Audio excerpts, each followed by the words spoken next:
Hola, bienvenidos. En este vídeo de hoy vamos a terminar de leer ya las cuartas moradas. Los dos fragmentos que nos quedan de leer de las cuartas moradas, que fijaros eran en el capítulo 2, nos falta leer los puntos del 4 al 10 y en el capítulo 3 los puntos del 9 al 14. ¿Y por qué hemos dejado todos estos puntos para leerlos juntos? Para el final de las cuartas moradas? Pues porque todos estos puntos que os acabo de nombrar, todos ellos tratan de un mismo tipo de oración mística o experiencia de Dios, que es lo que Santa Teresa llama la oración de quietud. Este tipo de oración es ya de más intensidad que la oración de recogimiento infuso que veíamos en el vídeo anterior. En nuestro recorrido por el castillo es como si ya en este momento hubiéramos llegado a la antesala de la gran sala del trono donde habita el rey. No se llega en esta oración a la unión, que es, como dijéramos, entrar en la sala del rey, que veremos en las moradas siguientes, pero sí que a través de esas paredes de cristal que formaban nuestro castillo, nos llegará a esta antesala una luz ya muy grande que sale de la sala del rey. La persona que experimenta esta oración ya empieza a sentir con mucha claridad la presencia de Dios, es decir, ya siente que algo le está sucediendo, algo que recibe pasivamente, aunque no tiene la certeza todavía, como le pasará cuando llegue a la oración de unión de las quintas moradas, de la presencia de Dios. En los puntos que vamos a leer hoy, Teresa nos va a describir con todo detalle cómo es esta experiencia y nos pondrá una comparación para poder entenderla. Además, en los puntos que vamos a leer del capítulo 3, nos dará una descripción muy detallada de los efectos que produce en la persona esta oración y también consejos para aquellas personas que reciban esta gracia. Pero antes de seguir con todo esto de la oración de quietud, me gustaría recordaros lo que Teresa de Jesús nos dijo al principio del libro. Y es que quería escribir este libro de las moradas, que como sabéis ya lo escribió pues en un momento ya de madurez y de plenitud espiritual, no tanto para contar lo que nosotros tenemos que hacer en la oración, pues porque para eso ya había en su época otros muchos libros y los hay, sino sobre todo ya lo que nos quería hablar es de lo que Dios hace, de lo que Dios obra en las almas en la oración. Por eso, en realidad, aquí es donde comienza la parte más interesante del libro. Lo que empezamos a leer hoy ya es como la parte más interesante del libro. Realmente Teresa, dijéramos que todo lo anterior para ella ha sido como una especie de prólogo, como un ponernos en situación para llegar a este momento en el que ya nos describe con todo detalle cómo actúa Dios en las almas, lo que ella realmente nos quería contar, las maravillas, las cosas grandes que Dios quiere hacer en las almas cuando éstas se abren a su acción en la oración. Quizá algunos de vosotros que estáis viendo estos vídeos, pues podéis pensar que todo esto es muy elevado, que todas estas oraciones místicas pues son cosas demasiado elevadas y que son difíciles de aplicar a nuestra vida. Pues bien, lo primero que yo os diría es que lo que nos cuenta Teresa sobre las experiencias de Dios que tuvo es algo, ante todo, que lo que hace es reforzar fuertemente nuestra fe. Saber que personas hay que han experimentado la existencia de Dios, que han tenido un contacto tan fuerte en esta vida y una comunicación tan grande con Él, es algo que lo primero que hace es confirmarnos y confortarnos en nuestra fe. Los místicos son, ante todo, testigos de la existencia de Dios y del amor de Dios, y por ello los místicos son tan necesarios en el momento en el que vivimos. Pero es que además Santa Teresa, como ya os expliqué, lo que nos quiere transmitir, en lo que ella sintió es que Dios quiere darse de esta manera a todas las almas, es decir, también quiere darse a ti, a ti que estás viendo ahora este vídeo, que no es solo esto para personas súper especiales o grandes santos o grandes místicos, sino que es una llamada que Él nos hace a todos, que Dios está ganoso de darse, nos dirá Teresa, tiene ganas de entregarse a ti. Lo que desea es que le abras tu corazón, que es lo que es cuando vamos a la oración. Y nos dice, si abres mi corazón, tu corazón, yo te colmaré de gracias. Teresa también quiere contarnos lo que hizo con ella para que nos animemos, por tanto, a emprender y a perseverar con fuerza en el camino de la oración mental, esa oración de recogimiento que ella nos enseña, esa oración silenciosa, que es diálogo amoroso con Jesús, diálogo de amistad. Y como ya nos ha venido diciendo también a lo largo de los capítulos que hemos visto, ella también nos va a insistir mucho en que en este camino de la oración, incluso en las oraciones místicas que vayamos viendo cada vez más profundas, cada vez de mayor intimidad con Dios, nunca hay que apartarse de la humanidad de Cristo, nunca hay que apartarse de la humanidad de Jesús. Y nos advierte mucho que no nos vayamos por caminos equivocados, a través de técnicas de oración, de técnicas espirituales que no son el camino verdadero de la oración cristiana. Esto ya ocurría en su época. Había estos maestros que enseñaban estos caminos erróneos y los sigue habiendo ahora, y muy especialmente muchos católicos ahora están extraviados en estos caminos de la oración porque practican otras formas de oración de otras religiones, como pues son el Zen o la práctica del yoga, y que muchos católicos lo hacen de forma inocente, creyendo que eso es una cosa que prepara para la oración o que facilita la oración cristiana, cuando la oración cristiana, nos explica Teresa, que es una cosa muy diferente. Y precisamente la Iglesia ha declarado a Teresa doctora, como os expliqué, precisamente por sus enseñanzas sobre el camino de la oración, es decir, que recibió especialmente ese carisma del Señor de enseñar a otros a orar, el verdadero camino de la oración y de la contemplación. Pues dicho esto, vamos a pasar a hablar de lo que es la oración de quietud y qué es lo que siente la persona que recibe este don de Dios.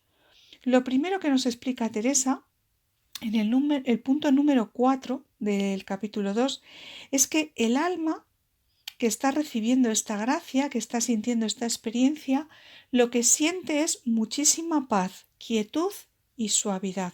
Con esas tres palabras lo describe ella.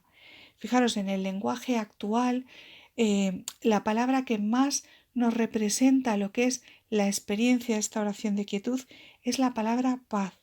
El alma de esa persona parece que se inunda completamente de paz, ¿no? Siente como que se dilata por dentro y se llena de paz. Y esa paz va alcanzando todos los lugares del alma y se va extendiendo hasta incluso llegar a sentirla en el cuerpo, ¿no? ¿Y de dónde nace esa paz?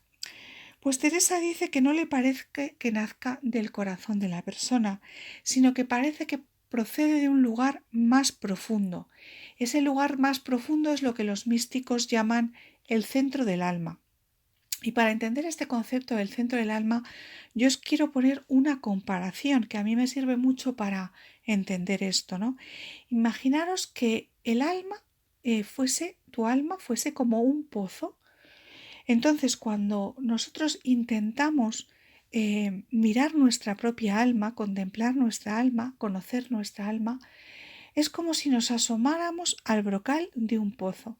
¿Y qué es lo que pasa cuando nos asomamos al brocal de un pozo? Pues que vemos las paredes de la parte de arriba del pozo, pero a medida que se va haciendo más profundo, cada vez es más oscuro, cada vez más oscuro, y llega un momento en que no vemos ni las paredes ni el fondo del pozo, ¿no?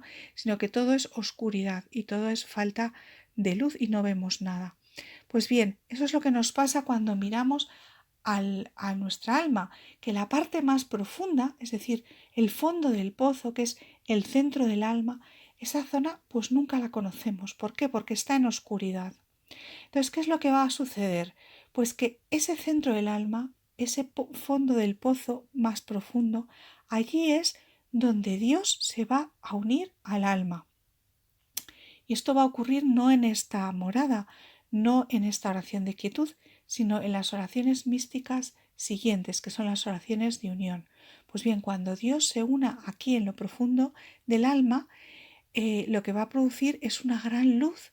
Y al producir una gran luz, ese fondo del alma se va a ver.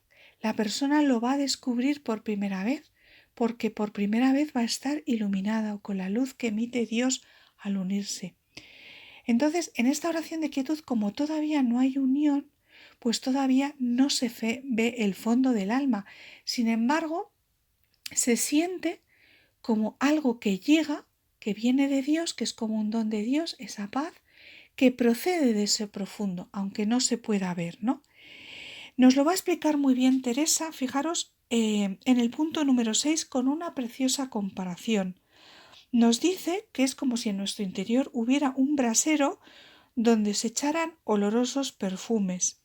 Y dice ella que ni se ve la lumbre ni dónde está, es lo que os he dicho antes, ¿no? En esta zona profunda, hasta que no se una Dios al alma, no se va a ver nada. Pero sí que le llega, dice ella, el calor y el humo oloroso que penetra todo el alma y hasta hartas veces, como he dicho, participa el cuerpo.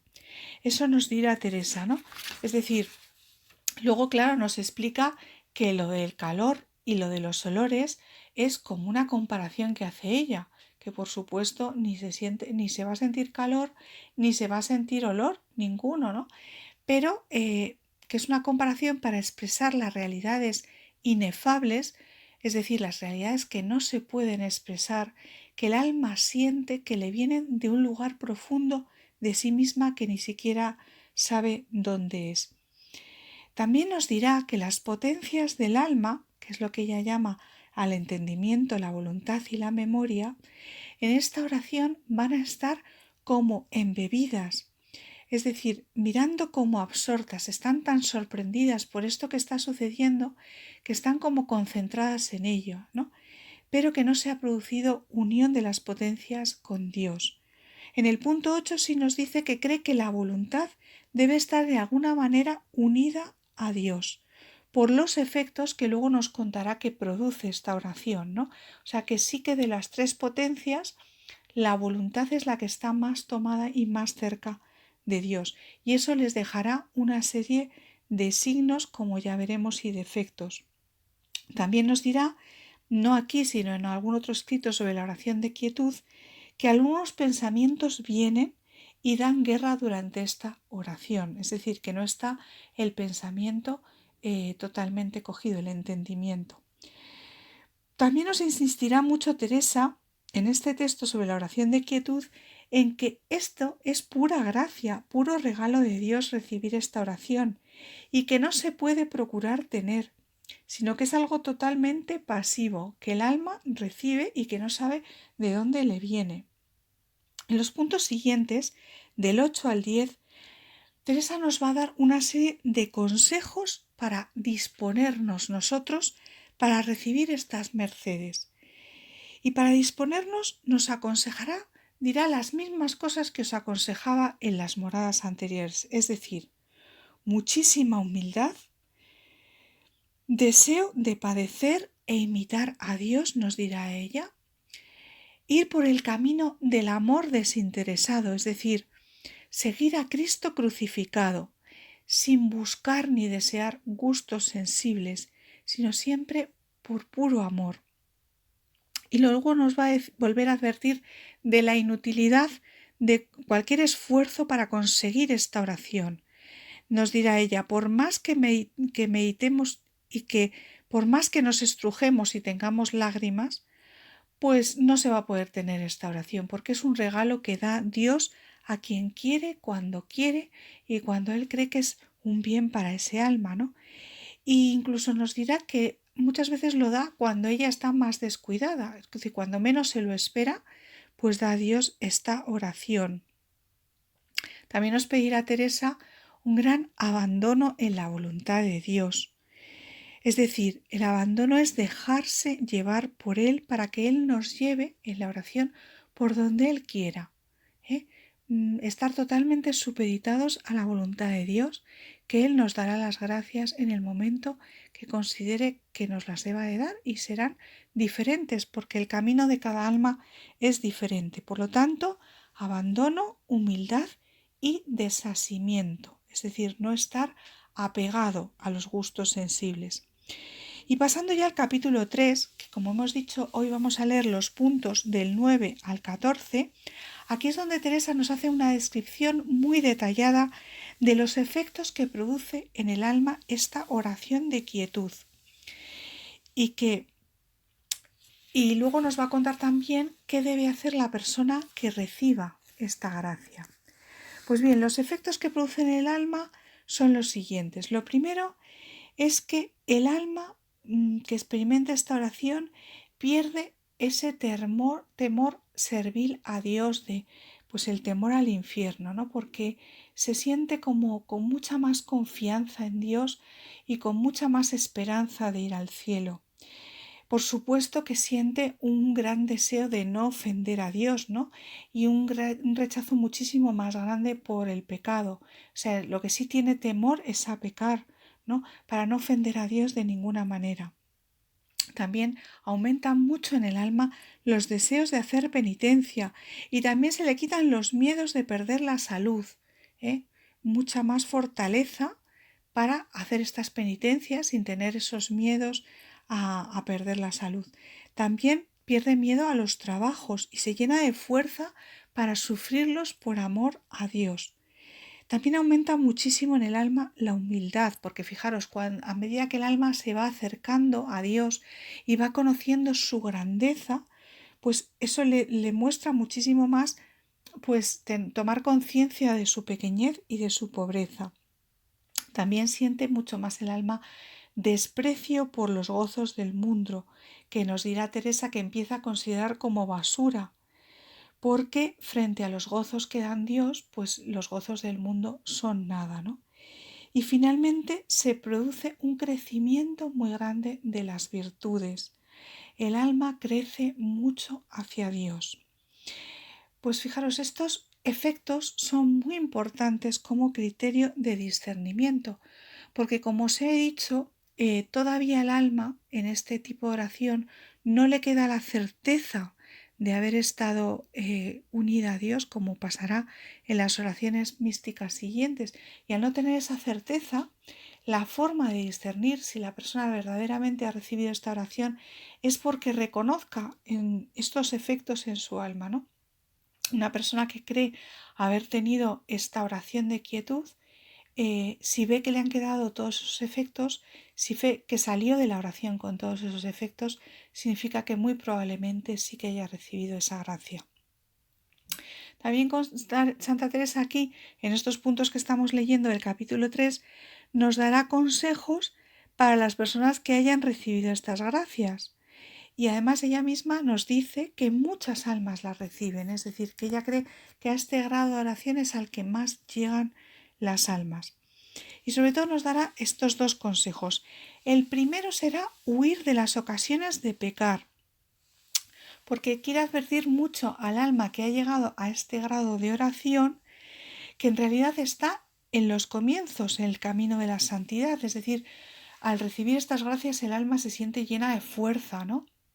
Por eso le advierte especialmente la santa que tiene que guardarse, que todavía no está fuerte como estará en moradas siguientes y por lo tanto tiene que guardarse de ocasiones de pecar para no volver para atrás, porque si volviese para atrás iría de mal en peor.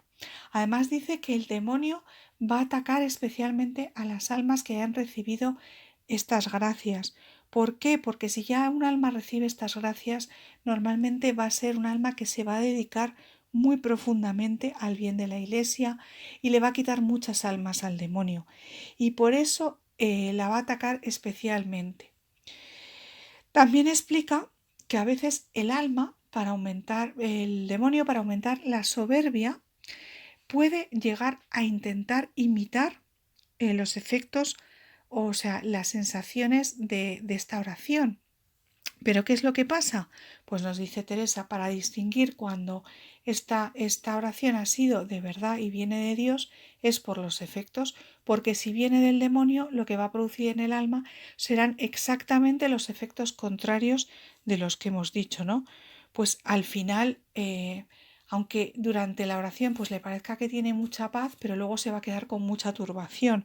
O por ejemplo, pues se le van a quitar las ganas de hacer oración, de perseverar, se le van a quitar las ganas de mortificarse, va a sentir pues un gran rechazo por la cruz, ¿no? Justo los efectos contrarios a la verdadera oración de quietud. Y el segundo consejo que dará la santa a los que a los que reciban esta oración es la perseverancia en la oración. Dice que si el alma recibe estas gracias, pues va a tener especialmente una gran responsabilidad de perseverar en la oración para seguir adelante en el camino de la oración. Finalmente, en los puntos 11, 12, 13 y 14, la santa los va a dedicar a otro tema, y es que había explicado en el capítulo 6 del libro de las fundaciones que habrá que discernir también entre las almas que empiezan a recibir estas gracias místicas de quietud y de unión a otras personas que lo que hacen es que por llevar una vida de demasiada intensidad, demasiadas horas de oración, demasiadas mortificaciones, demasiado poco comer y pocos ayunos, falta de sueño, pues pueden empezar a tener pues como unos desmayos en la oración, ¿no? Y que incluso estas almas pueden creer que están teniendo éxtasis o arrobamientos, ¿no? Y no son ciertos, ¿no? Ella dirá que esto no sirve para nada y es malísimo y súper perjudicial, y que lo que hay que hacer es discernir por los efectos, y en el caso de que estas personas tengan como estos desmayos pero que no tengan los efectos claros, por ejemplo también en el libro de fundaciones hablará del efecto de la obediencia, ¿no? Se puede probar a estas almas por medio de la obediencia, pues en caso de que no sea verdadero, pues lo que tiene que hacer estas personas es, bueno, y en su caso se lo recomienda la priora, pero lo importante es que estas personas pues disminuyan las horas de oración, disminuyan los ayunos, coman más, duerman más, para que la salud se recupere, porque cree que esto es una flaqueza que viene pues por un problema de salud, y así pues se recuperarán y no les pasará esto, ¿no? Pues bien, os dejo ya a vosotros para que leáis directamente todos estos puntos que hemos visto sobre la oración de quietud, que es una oración muy importante porque, como os he dicho, es la antesala ya de la sala del rey, ¿no? De cuando ya nos vamos a adentrar en la gracia de la unión mística. Como siempre, pues os animo a que leáis directamente, a que oréis con la santa. También os animo a que si queréis seguir estos vídeos, pues os suscribáis al canal y activéis la campanita para que os avise de los próximos vídeos siguientes que saquen adelante. Y en los próximos vídeos pues ya nos vamos a adentrar en las quintas moradas, que como os he dicho es entrar ya en el aposento central del castillo. Pues muchísimas gracias.